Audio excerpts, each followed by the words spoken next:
So I want to welcome everyone to this fall seminar, Career Smarts for Liberal Arts, making the most out of your liberal arts degree in 3 to 4 years. So even the beginning of our seminar, I just always feel I have to kind of say something. So the reason we say 3 to 4 years is some students enter Yeshiva University as quote unquote 2 freshmen. So they're going to have 4 years to develop a lot of the strategies we're going to be talking about tonight. And some students are going to come with a year already in Israel. And so they're going to come only for a 3-year stay at Yeshiva University. So we want to make sure that we're addressing needs of both groups of students. So that's why we said making the most either in a 3 or 4 year stay at Yeshiva University. So welcome everyone tonight, and really do appreciate you taking time out of your evening to attend what I hope will be an informative webinar. So let me first start off before I actually start the webinar itself to tell you a little bit about the Career Center. So as you see, there's a wonderful picture of our full team. It is not just myself, although I'm presenting tonight, but we have a full team of career advisors and employer relations individuals who are here to service you and to make sure that all of your needs are being met. And our vision really is actually fairly simple. It's the Yeshiva University Career Center supports leaders of tomorrow. So regardless of what it is you're going to decide to major in, and regardless of the career you're going to decide to enter, all of you can be leaders for tomorrow. And that is our hope, if that is your goal. So we really want to make sure to support you in that endeavor and to be able to think strategically. How can you actually reach that goal? How can you create or design? There's a reason it's called career development, because you develop your career. It's not just, doesn't just magically appear, but you actually develop it. And we at the Career Center are here to help you think strategically on how to develop your career, how to design your career with you in mind, and you in the driver's seat, while you're A, in college, B, when you're at graduation, you're a senior at graduation and you want to embark on your career, and finally for life. That means we work with alumni as well. So I just spoke to an alumni who was actually like surprised that we would actually work with her. So just know that we don't consider a life sentence, but we are committed to you for life. So just to kind of give you a sense. So this is my picture. As I said, my name is Naomi Kapp. I have met some of you. I may not have met all of you. Just to give you some background on myself, I actually went to NYU for my bachelor's degree. And like many of you, I had a hard time deciding on a major. So I had many interests, and at the time, I wanted to explore them all. So I decided to double major in political science and sociology. And even though I knew I didn't want to go into politics, although I was very interested in politics at the time, and even though I knew I didn't want to go into law, because I think a lot of students think if I go to political science, I have to go into law, I knew I didn't want to do that either. But I decided to choose my major based on what I really was going to be passionate about. And at the time, both of those things were really areas of intellectual curiosity for myself. And then you see there's the and education. So the and education, I have to be honest, was an adjunct that I did in order to please my parents. They were very concerned, like I'm sure many of your parents are, like, what are you going to do with your liberal arts degree? How are you going to earn a living? So I know that's a concern for a lot of students and a lot of students' families. So in order to allay my parents' fears, they said, well, at least graduate with some kind of degree where you could teach as a backup.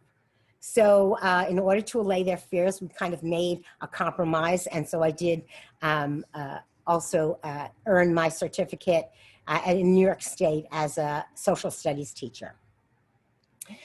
Then So I really loved school. I was like many students in the liberal arts. I loved going to classes. I loved school. Every course I took was more fascinating than the other. Um, but it was really interesting. I found my career direction, not necessarily through my classes, which I thoroughly enjoyed and would not have changed it at all. But I found my career direction through getting involved with my college's counseling office. And it was a very broad counseling office. Excuse me. It got involved in drug counseling. It got involved in academic counseling. It got involved in career counseling. It got involved in relationship counseling. And psychological counseling. So I found my time, the more time that I spent in college, the more I actually found myself in the counseling center. Equal to, by the way, my coursework, because I was a very serious student. I would never miss classes because I enjoyed my classes. But my career direction actually came from my time spent in the counseling center. I formed relationships with some of the counselors there, some of the psychologists there. And I realized that this was really my calling, that I wanted to do something in the counseling field, though I wasn't quite sure exactly what it would be. So I decided after graduation, unlike many of you who may have taken your first year to go to Israel, I actually went to Israel after I finished college. I graduated deliberately a semester early so I could go to Israel. I went to Israel and I was a volunteer on a kibbutz. And I did that for a year and I almost stayed there. I almost made my home in Israel. But then got these frantic calls from my best friends at home and my parents and my other family members. My parents were really good in enlisting the family. And they really encouraged me to come back home and to finish my degree, to finish a graduate degree, and then go back to Israel. So that was my intention. And so I did come back. And after speaking to many people, I decided to go for my master's degree in counseling and guidance, which is what I did. And in that degree, there were 3 different tracks.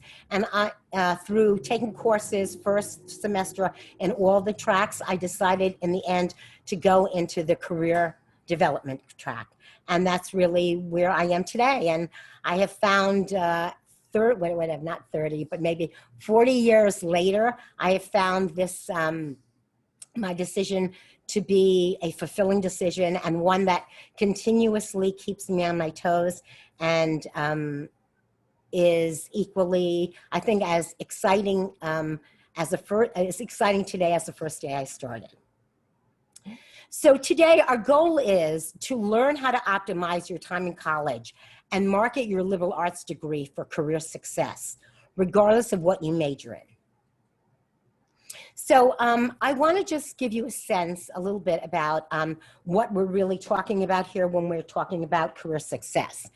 I'm going to be talking about some career readiness skills and competencies that our association means the career NACE, which is the National Association of Colleges and Employers, they have identified 8 different skill sets that employers and graduate schools look for in hiring or in acceptance to graduate schools. And we're going to look at how you can attain and demonstrate these requisite competencies that will broadly prepare you as a college graduate, hopefully by your senior year, to make a successful transition either into a job, which is the workplace, or into a graduate school program. And we're going to look at it through the lens of 3 areas. How can you do so academically, career-wise, and socially? Okay, so now what we're going to do is look at what are these competencies. So I hope you can all see it. So these, the 8 competencies, I'm going to kind of just very quickly review them. One of them is critical thinking and problem solving. And basically, I think you all know what that is. From almost any course you take in college, you're already developing critical thinking and problem-solving skills. So how can you obtain, interpret, and use knowledge and facts and data and demonstrate creativity in being able to solve problems? So you're doing that as an English major, you're doing that as a history major, you're doing that as a political science major. So these, we believe, are, this is a skill that is almost, not only solely, but is for a large part going to be gained from the coursework that you take. And the same, I would say, is going to be true for your second competency, or oral and written communication skills. So these are other skills that employers and graduate schools look for when they're evaluating whether or not they should accept someone or whether or not they should hire someone for the job.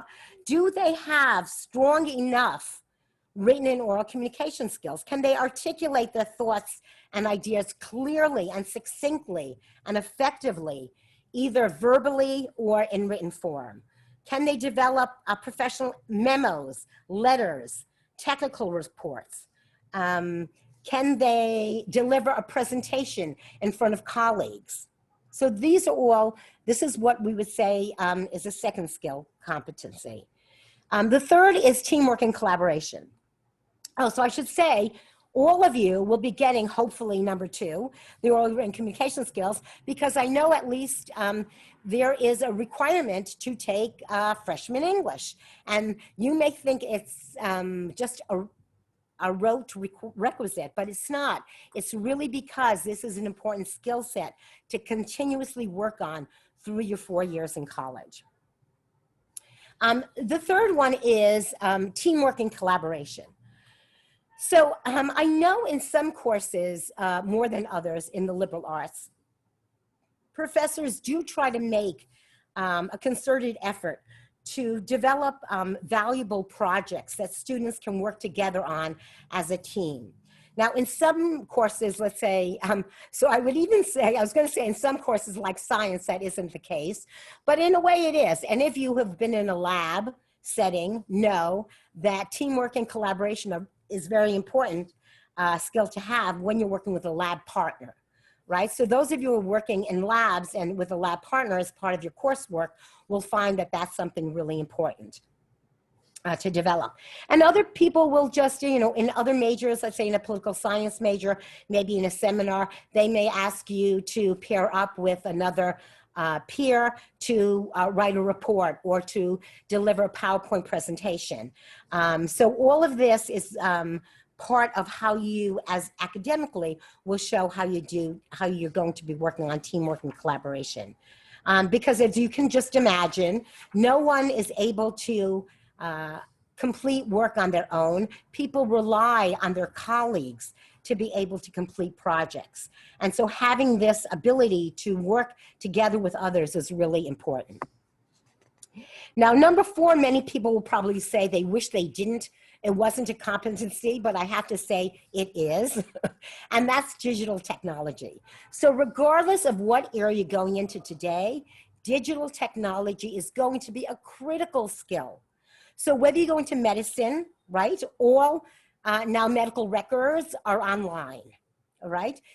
Or let's say you are going into the arts and you're going to be a graphic designer. So even there, most of the design that you're going to be doing is working on computer design in Illustrator, in Adobe Photoshop. So experience knowing how to manage digital technology is going to be very important. I would say in any, I cannot think of one career that's not going to be important. And I have to say, even for myself, the more I am in this career of career counseling, the more important it is for me to gain skills in digital technology, which I did not have earlier on. The 5th one is leadership.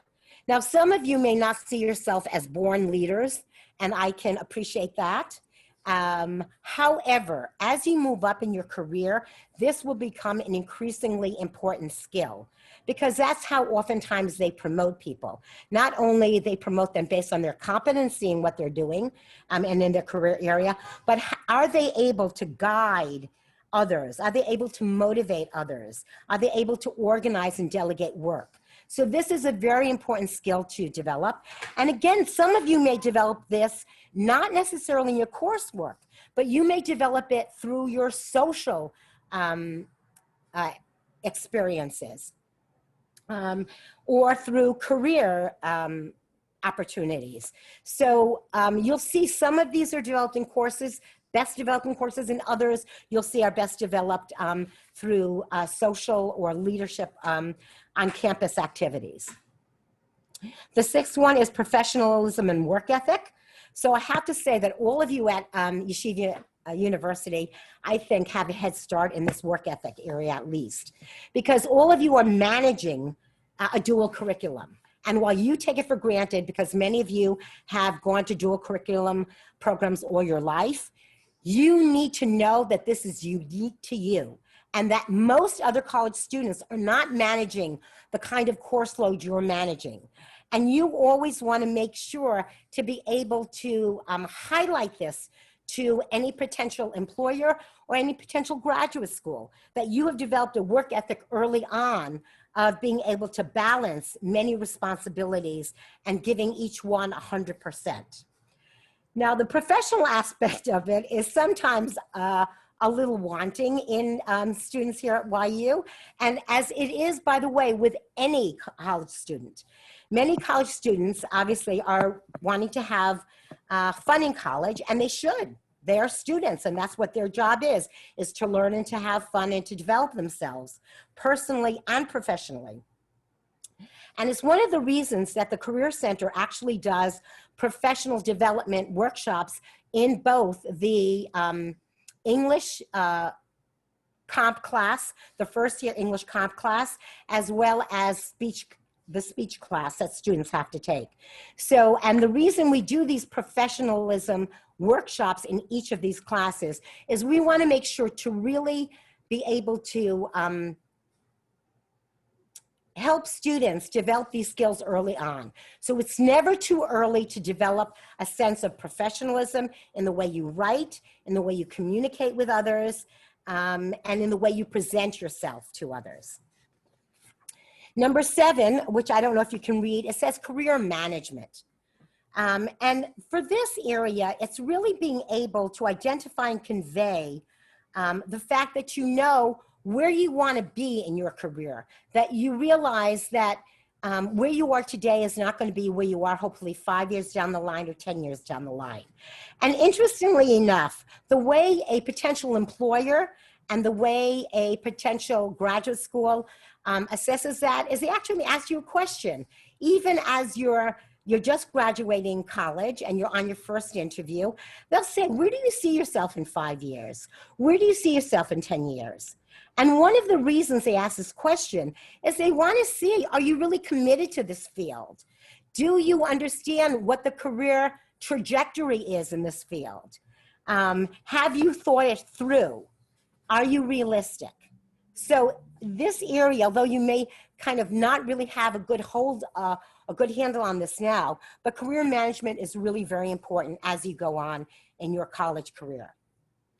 And finally, the last one is global and intercultural fluency. And truly what that really means is they want to see that you have an interest and an ability to interact with individuals and to respect, learn, and value individuals from diverse cultures. And from diverse cultures, races, genders, sexual orientations, religions, ages. And then you're able to display a sensitivity and an openness to them and an ability to really interact with them. And the reason they want to see this is that increasingly the American workforce, and I'd even say the Israeli workforce, is made up of very diverse cultures and very diverse individuals. And they want to see, in order to be successful, you have to be able to interact with these various people. So they're always going to assess that as well.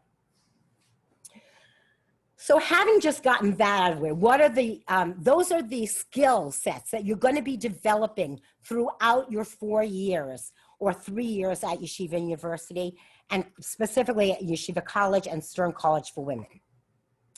So your first year of your 3 to 4 year plan is focused on exploring and experimenting. Okay, so academically, what does this look like? It means that you want to take different courses every semester. No, so I'm sorry. So your first year, your first and your second year are years really to explore different courses academically. So I know a lot of students, like almost as a knee-jerk reaction, they want to take their required courses and get them out of the way. So while again, we are not academic advisement, and we will never advise you on exactly what you need to do academically, but we are suggesting that, you know, the best way to explore and experiment academically is to take not your required courses, but to take courses you think you might be interested in. Try it out. Like a number of students have said to me, you know, I'm thinking of majoring in I don't know if I want to major in economics or I want to major in political science, but I know the social sciences are something that I'm really interested in. So what you want to do is take courses in those different areas to try them out, to see what it's really like. Or students say, you know, I think I might want to explore the sciences, but I know that people say the sciences in college are very different from the sciences in high school. So again, you want to take a science course to try it out, to see if indeed this is something that you want to pursue. Second thing, the way we can help you academically is we've developed a Canvas course on our website, and I have to say, my colleague who's helping me tonight, Sharon Mello-Reyes, is largely responsible for it, while we, as the whole Career Center, contributed articles and tip sheets. The actual Canvas course was put together by her. And I have to say that we think it's a really invaluable tool. For those of you exploring different areas or different majors or different industries, we have major tip sheets and industry tip sheets that you can find on our Canvas course. And we think it's a great way, again, to, you know, work on your exploring and experimenting. We also think another way academically to do this is by taking a computer course, taking a writing course, taking a speech course. Even though, as I said before, you may not want to do anything in computers, more and more, the world is moving toward a digital age, and you have to be able to have a basic competency in computers. And finally, the fourth one, which is really the most important, make sure you're discussing your programs and your course selections with academic advisement, because they, quote unquote, are the professionals in this area of how to develop your plan of action academically.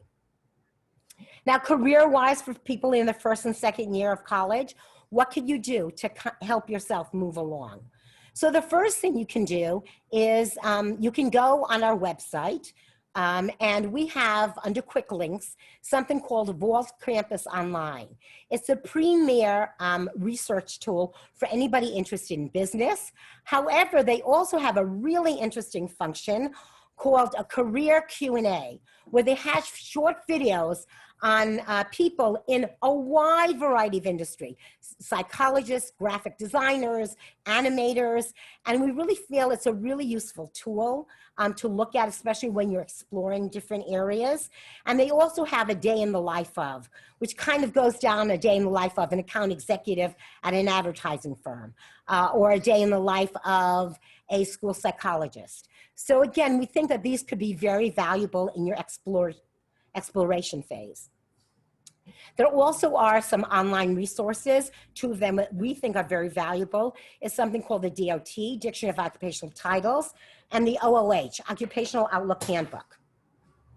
And again, you can look them up. You can look up different careers. You can find out about those careers. The DOT gives you a very short, brief description about what people do in that career. And the OOH gives you a more extended description of what are the job opportunities, what's the job outlook like, what are the salary ranges, what kinds of environments do you work in? So again, I always say start with a DOT to see if you're interested in what the person does, and then you can kind of see all the reality factors through the OOH.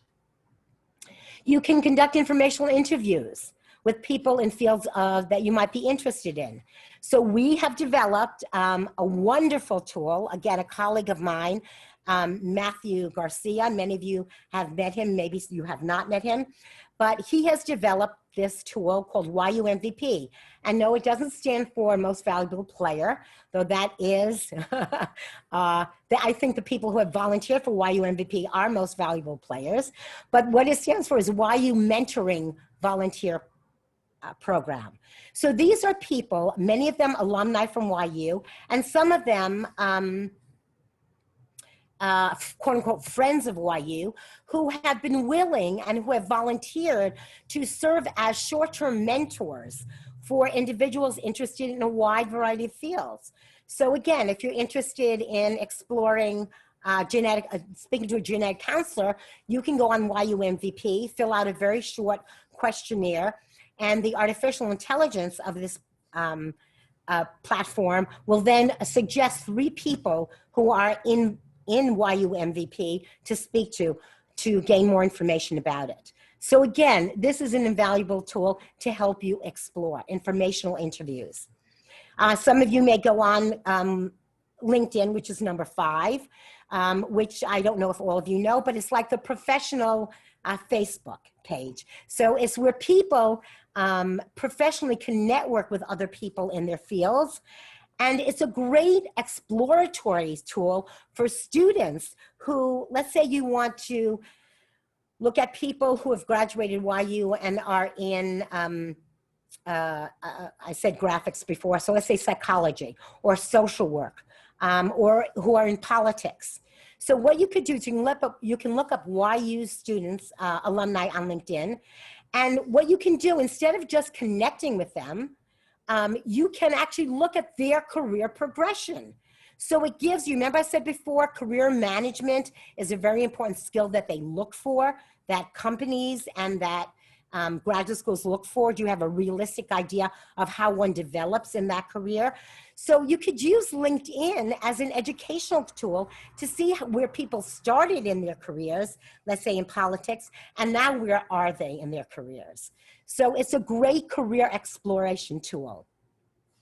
We also suggest 3 and 4, that you go to career panels, information sessions, career fairs. Like this month is called Tech Month. So a lot of things that we're going to be offering in terms of panels and information sessions and career fairs are focused on technology.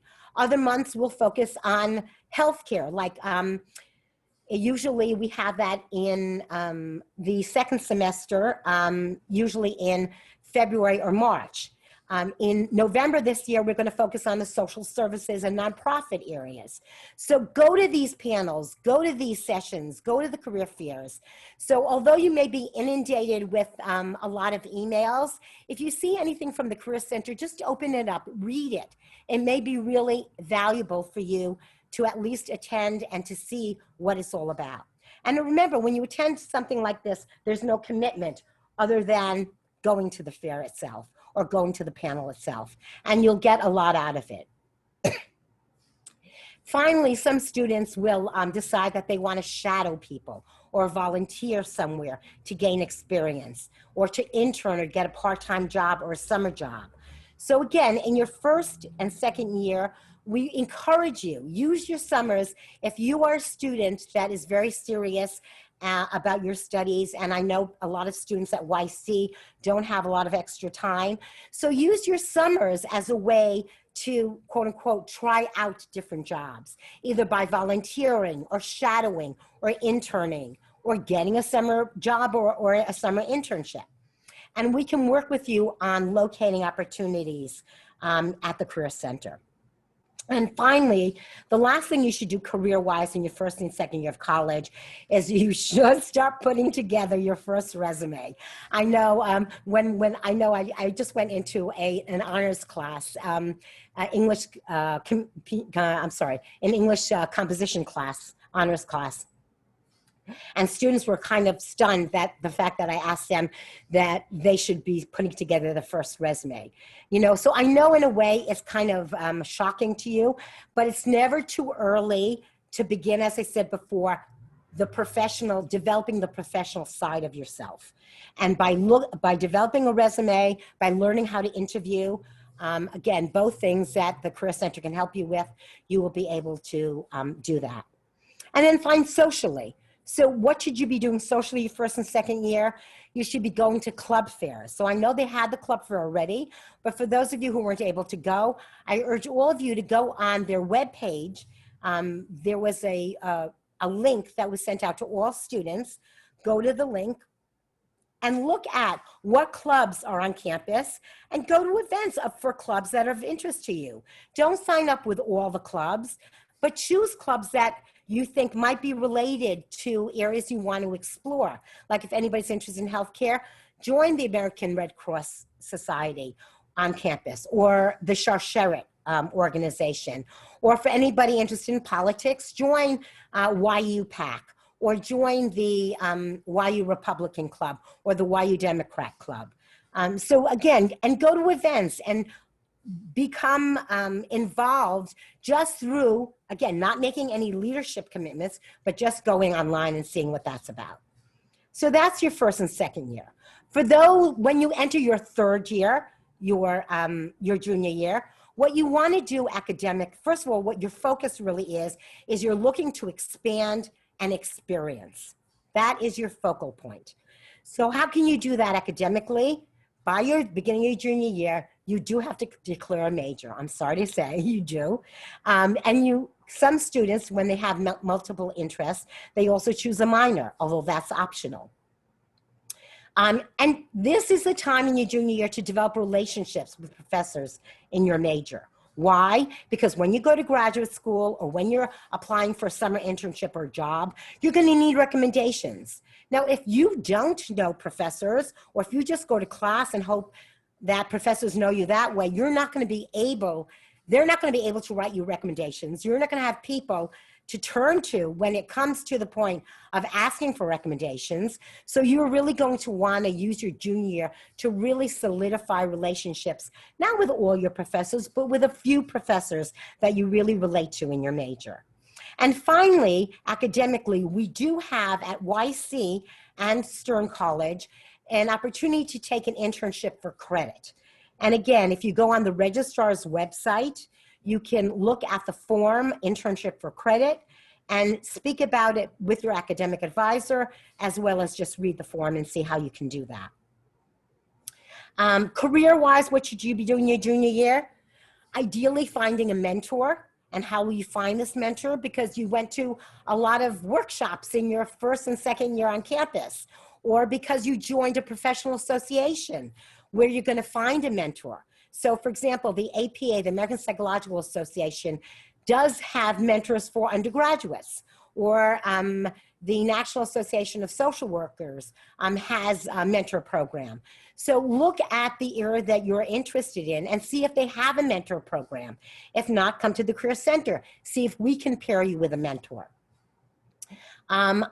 There are some programs on our campus that we actually have a mentor program. There used to be something called Women in Business Initiative that this year was changed to Women Professionals, where again, we can help partner you up with a mentor in your particular area and field of interest.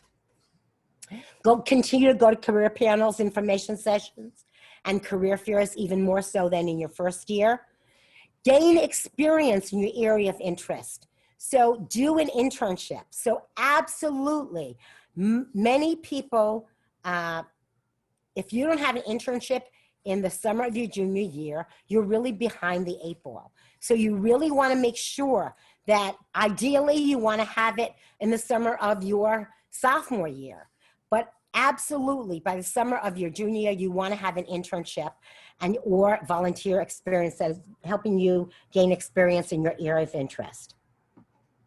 And then you want to absolutely, you'll be a little bit more focused. So you want to make a LinkedIn page, and you want to make sure to populate it as much as possible to get recommendations, join groups that are have a particular interest for you career-wise, expand your contacts in the fields, etc. You want to have an updated resume, a professional resume, where again, no high school stuff is going to be on it. You're not going to have high school activities or high school jobs, but you're going to have now a substantive college resume where you'll show that your involvement in college activities and in college projects and in college courses and in college internships or volunteer opportunities. You're going to be wanting to make appointments with the Career Center to do mock interviews. You're going to be wanting to start the process of thinking about a full-time job search if that is your goal when you graduate, or thinking about the graduate school process. Because with both of these, there are steps you want to take. So we call it, there's an action plan you want to develop. You want to try to develop that action plan in the end of your junior year, so you leave enough time for taking any entrance tests for graduate schools, having enough time to write personal statements. In some companies, they actually start the recruiting process in the summer of your junior year. So again, you want to make sure that you are going to be best prepared for that. And then socially, what you're going to be doing is you're going to want to, in your junior year, want to try to take on leadership positions. Very, very important. Now it's not enough that you're going to go to events, but you want to take on a leadership role in various, whether it's student government, whether it's campus clubs. So you want to make sure to really get involved. And some of you will even want to create activities as part of the club that will not only forward your own personal career interests, but will forward the career interests of your peers. So that's what you're going to do socially in the third year or junior year of expanding and experiencing your career. And finally, in your senior year, you're going to embark and enhance. So you're actually going to, I know when oftentimes I meet with seniors at the beginning of their senior year, they're kind of mixed with excitement and trepidation. Excitement because they're really excited about the opportunity to embark on their career, and trepidation because they're kind of leaving the cocoon that they're used to. So we want to prepare you for that. And what you can do academically in order to do that is you want to meet with professors to share with them your tentative plans after graduation, to get their feedback, to get their support, and to, be able to turn to them for recommendations. You also want to meet academically with the Academic Advisement Center, making sure you're meeting all the requirements for graduation. And finally, for those of you who are applying to graduate schools, you want to make sure you're taking, making sure you have any of the tests that are required. And for those of you who are going to go into career jobs afterwards, you want to make sure, again, that you have all the academic courses that are going to help you be able to get positions in the areas you're interested in. And by the way, what some students do, they actually complement their courses in college with some online courses so that they make sure they're as well prepared to enter the field of their interest as possible. In your senior year, what you can do career-wise, attend networking events in your area of interest. Definitely use LinkedIn as now not only an exploratory tool for careers, a career exploration tool, but using LinkedIn now as a job search tool. Applying to jobs on LinkedIn and continuing to expand your network with YU alumni on LinkedIn, specifically those that are involved in your particular area of interest. Attend career fairs. The Career Center has career fairs, industry panels, information sessions. As I mentioned, as I said, there's technology this month. Then there's going to be nonprofit social service. Next month, there's something in education in the second semester. So make sure that you attend those. Embark in earnest in plans of action. Make an appointment with the Career Development Center and make sure you have a realistic and a solid plan of action. So when you graduate, you will be getting a job or you will be getting into graduate school. And then finalize your resume, do mock interviews with the Career Center, And for those of you applying to graduate schools, definitely work on your personal statement. And socially, what you should be doing is continuing getting involved in leadership positions on campus. And I just want to give you an anecdote, and then very quickly, I have one more minute to finish. But there was a student, as I mentioned to you, I personally found my direction, not necessarily through my coursework, but through my involvement in my college counseling center. There was a student, a very bright student, but she really wasn't interested in anything academically. She had to choose a major, and she chose a major. And I can't honestly remember what her major was. But where she got her energy from and where she felt energized was by getting involved in student government. So in her freshman year, actually her freshman year, she was in Israel. In her sophomore year, she came and she got immediately involved in student government.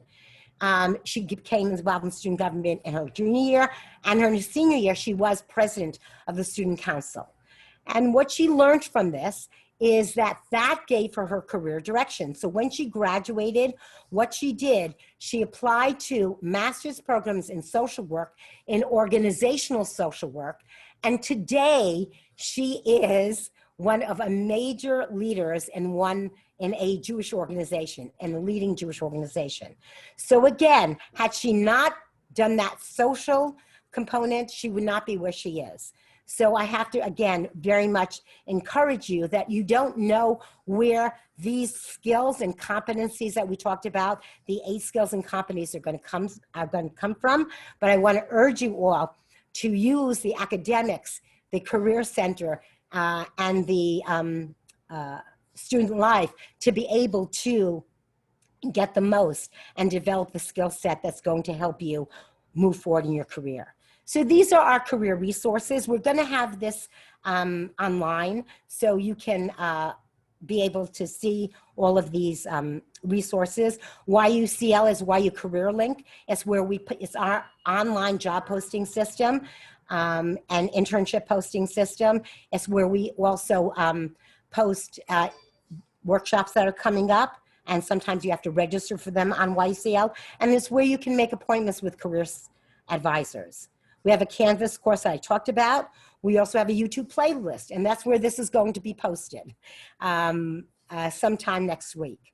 YU MVP we talked about, and then our website. So our website, I'm going to go to the next thing. So, sorry, just don't know what happened here. Oh, sorry, something, okay, sorry about that. So our website, this is strange. So I'm sorry, I don't know what just happened, but I'm just gonna share with you. So on our website, you can find 2 important resources. One is the Vault Online that I talked about, and the other is Big Interview, where you can practice interviewing online, and it's a great website. And the last thing I'm going to say is, and this I'm going to close, is that please make follow-up appointments with people from the Career Center. Okay, we are here to service you. As I said, we have a full range of individuals at the Career Center. You can choose one that you relate to most, and then you can help, they can help you develop your plan of action and optimize your time on campus. So I just want to see if there are any questions. If there's a question, you can unmute yourself. I think we're going to stop the recording.